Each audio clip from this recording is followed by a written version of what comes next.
Hey guys, we're going to be working on a 1966 Classic Mini today. Last time I drove it, parked it, and noticed a big coolant leak. So we're going to be going through the whole thing. So I just ran around the block to warm it up so it would show this leak.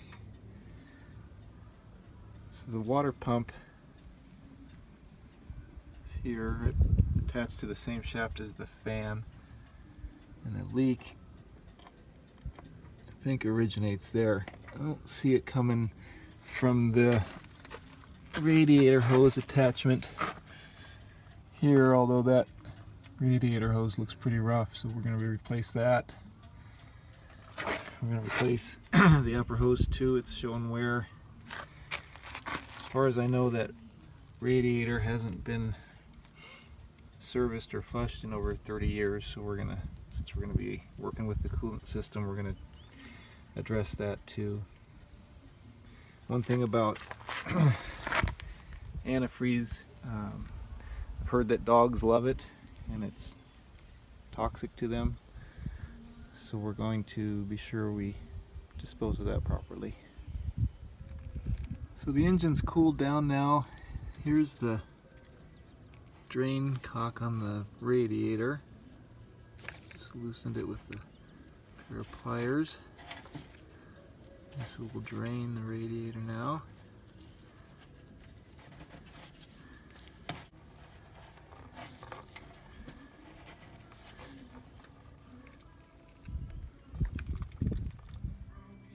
Okay, next we're going to remove the radiator support bracket with these bolts.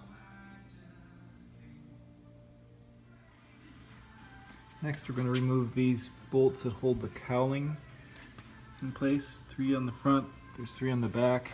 I'm going to use a 1/4 inch socket. So bolts on the back, this tool doesn't fit, it's too wide. So I used this 1/4 inch, fit just right. Takes a little fiddling, but it'll work. And then that top cowling just lifts away. Next we're going to remove the lower radiator hose. You can just barely see the clip down there. So a long-handled screwdriver was really helpful for that radiator, lower radiator clip. Now we're going to remove these 2 bolts there that hold the radiator cowling onto the engine mount. We're going to use a 1/2 inch wrench. Okay, now that those 2 bolts are unloose, the lower cowling can be wiggled and the radiator can be separated from it and pulled out. Now we'll take these 7/16 fan bolts out to remove the fan. Now we're going to loosen the dynamo adjusting bolts so we can push this towards the engine to take the belt off. Now I'm going to undo these 2 clips here and here to get this bypass hose loose. I'm going to take this bolt out so that the water pump can be removed. Also undid this bolt here so that this would rock out of the way. I might have to take this off to get it to swing out of the way so this clears. But for now I'm going to do these 4 bolts, undo the 4 bolts here. One down lower there. And 2 more behind this pulley. Okay, so I loosened those, took that one out, loosened the 4 bolts, and I just tapped on this, that direction to get it to separate from the engine block. And now we'll keep working on it to fully remove it. This pulley will just pull off. That'll give you better access to those bolts. Okay, so that's water pump pulled off. There's where it was. Not sure if that gasket just failed or exactly where the leak is coming from, but I'm just going to replace it.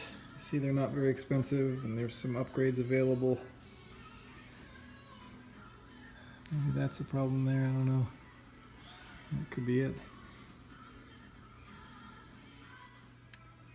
And since we're here, we're going to go ahead and take off the thermostat housing with these 2 bolts and replace the thermostat. So because these hoses have been here so long, like this heater hose here still has a paint from when the engine bay was painted, so I mean it's been in there for decades. I'm gonna go ahead and replace it, and I already took the other one out next to it.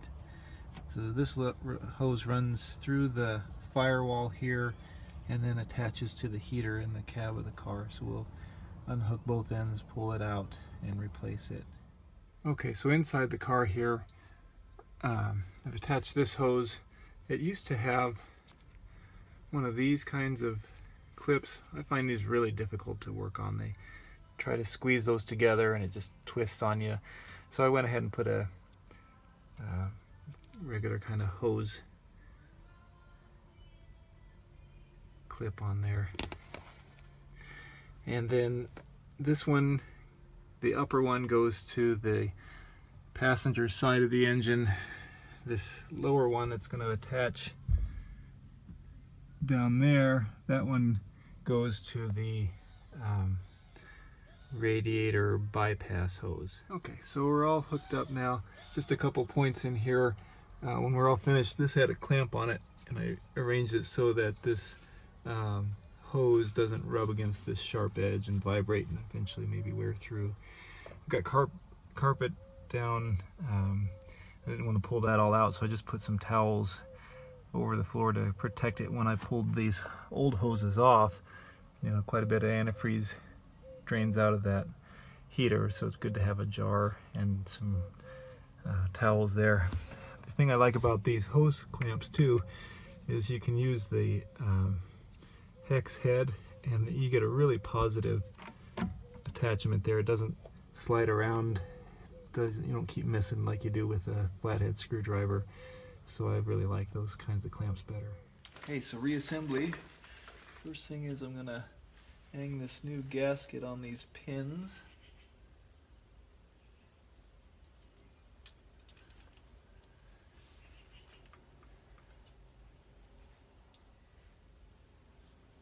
Okay. Got my new water pump with the new bypass hose and the clips.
Okay, so didn't show how I got that bracket bolted on, but I had to take the tire off here.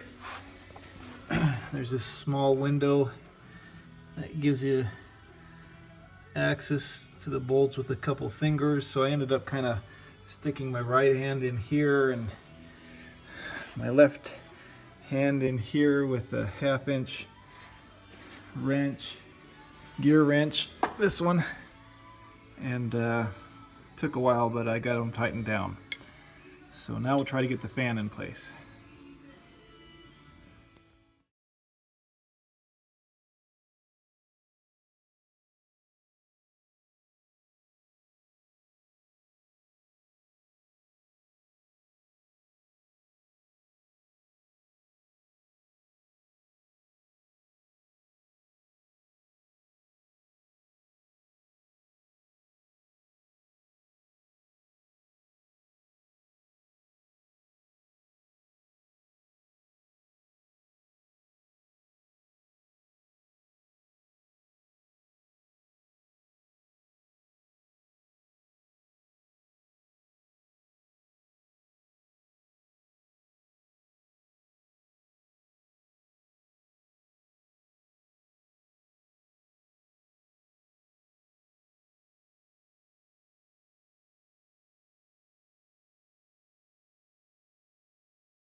Okay, so I just ran around the block. It's literally 100 degrees out here today, so it got good and warm. But I noticed the temperature gauge now, it runs a little lower than it did before, a little below normal even. So I'm happy about that. Really, the only leak I can find is the radiator cap. So super happy about that. This thermostat gasket seeped a little bit at first, and then it stopped. I don't see any dripping or wetness or leaks from the water pump gasket, so that's great. And I did run the heater too. Open this valve. These hoses definitely have hot water going through them, and no leaks inside the cab either. So I think I might order a new thermostat, or not a new radiator cap. But other than that, I think we're in good shape.